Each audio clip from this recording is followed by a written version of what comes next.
হরে কৃষ্ণ। আজ সকালে উঠে দেখি কাবলে ছোলা ভেজানো আছে। ঘড়ির দিকে তাকিয়ে দেখলাম রান্না করার মতো অনেকটাই হাতে সময় আছে।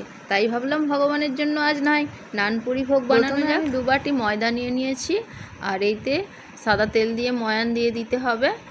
আমি এখানে রাইস ব্র্যান্ড অয়েল ব্যবহার করছি। ময়ানটা বেশ ভালোভাবে দিতে হবে যাতে মুঠো করলে ডালা পাকিয়ে যায়।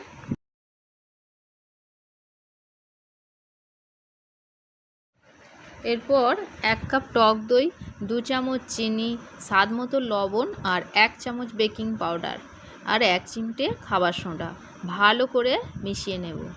তারপর অল্প গরম জল দিয়ে ভালো করে নরম করে মেখে নিতে হবে।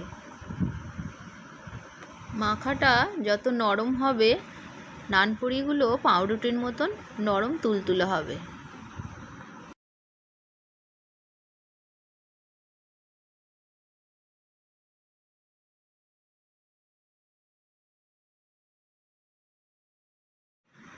চাপা দিয়ে 1 ঘন্টা রাখলেই ভালো হয়, কিন্তু সকালের টাইম হাতে সময় থাকলেও 1 ঘন্টা রাখার মতন সময় ছিল না, তাই আধ ঘন্টা পর এবারে চাপা খুলে অল্প তেল দিয়ে আবার ভালো করে মেখে নেব।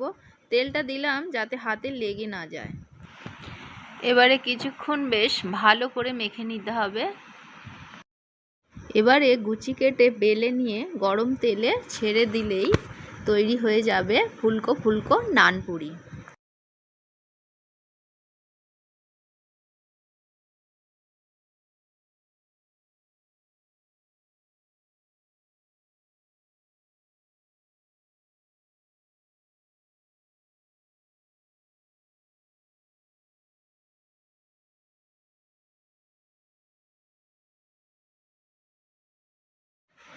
ভিডিওটা যদি ভালো লেগে থাকে অবশ্যই লাইক, কমেন্ট এবং শেয়ার করে দেবেন। এরপরের নতুন ভিডিওগুলো দেখার জন্য অবশ্যই ফলো বাটনে ক্লিক করে দেবেন।